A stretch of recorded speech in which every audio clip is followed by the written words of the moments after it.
Hey guys, it's Cthulthu here today on the 4th of April 2011, on which Jagex released an update called Livid Farm. Livid Farm is a mini-game in which you can complete a number of tasks within the realms of the farm in order to gain produce points, which can be spent on a number of new lunar spells and wishes, such as gaining access to a level 95 magic spell called Team Vengeance, and also a wish called Let It Rain Seeds, where it will literally rain seeds. While you're taking part in produce point earning activities, you will also gain experience for what you're doing in certain combined skills, all of which involve magic but also combine with farming, construction, agility and crafting. To be efficient, you will have to take part in all the activities because none of the activities can be done continuously without having to wait. During all of this, you will also come upon some extra distractions such as the Sakwa attacking Pauline, during which you will need to energize Pauline to help her fight it off, and for which she will give you a small amount of runes as a reward. Okay guys, so if we have a quick look at my inventory before we start, so I've got 5 runes, and these are the 5 rune types that I'll need to do everything around the farm. So I've got water, earth, natures, law and astrals. I've also got some logs in my inventory which I gained from here. I just have logs in my inventory, so every time I see a broken fence I can fix it straight away, so there's a broken one there. There's only 3 spots for the fence to be broken in. One is obviously here.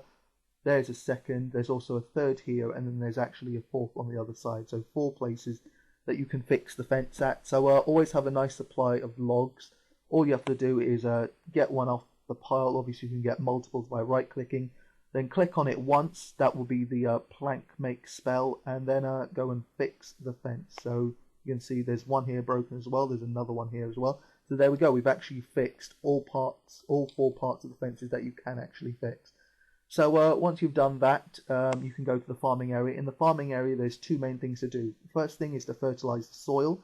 So every time you see a blank space like here, quickly fertilize it. Once you see a green spot there, which is basically the plant growing, then obviously you cannot fertilize that soil.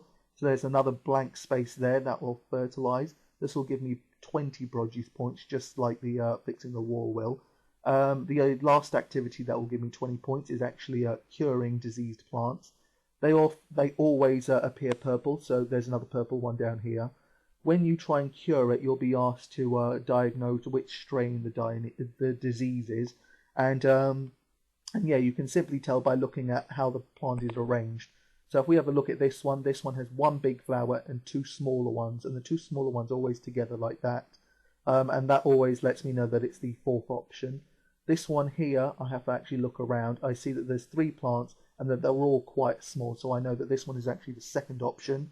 Obviously, when I'm looking at options, if I quickly actually show you, I'm going 1, 2, 3, and 4. So this one has 2 big flowers, so I know that that's option 3. Obviously, if you get the wrong one, you simply won't be able to heal it, and you'll have to try again. So another blank space there. Obviously, after a little while, you will run out of options. This is where you'll have to start thinking about going back. But anyway, now we're going to talk about the 2 big point earners. And these are the 2 things that you really should always be looking out for, even though I haven't so far. The first thing is to energize Pauline. Now, if you right-click Pauline, and she's the main person around this place, around this farm, you right-click her, the 3rd option is energize. Sometimes it will tell you she's already energized and you can't energize her anymore.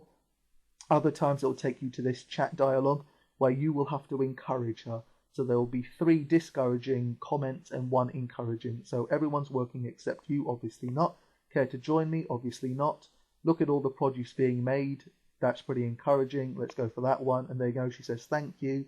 She's energized and she's got 100.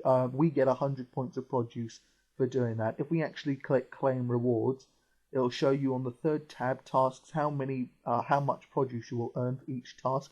So like I said, curing, fertilizing and fixing fences, all 20 points, but then energizing are 100, and then depositing livid bunches, 120. What we're looking for that last option is for the plants to appear here. When they do appear there, then you'll want to pick them up straight away. I'll go through that as soon as we see it, but until then we will continue doing all the small things around here.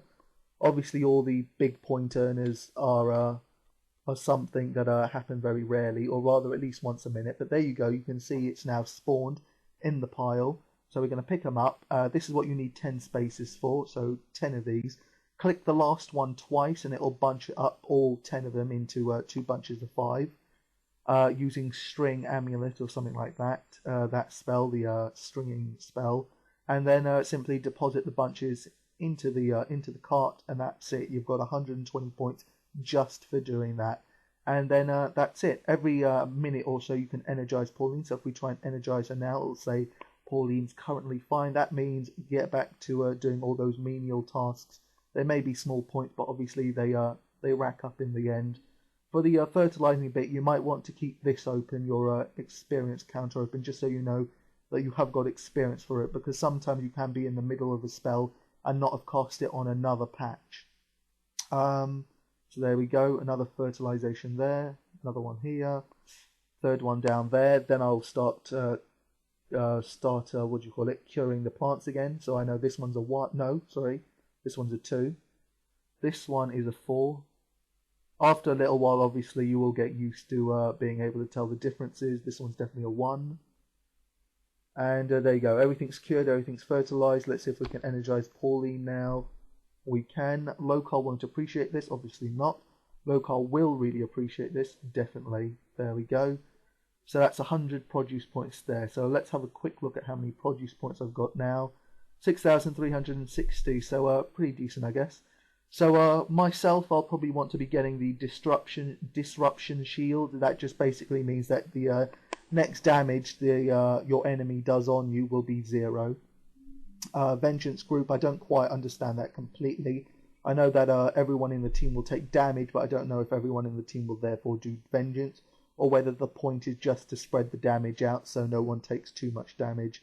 Who knows? Well, I certainly don't know yet, and I don't think anyone will have that kind of produce points to have earned that spell just yet.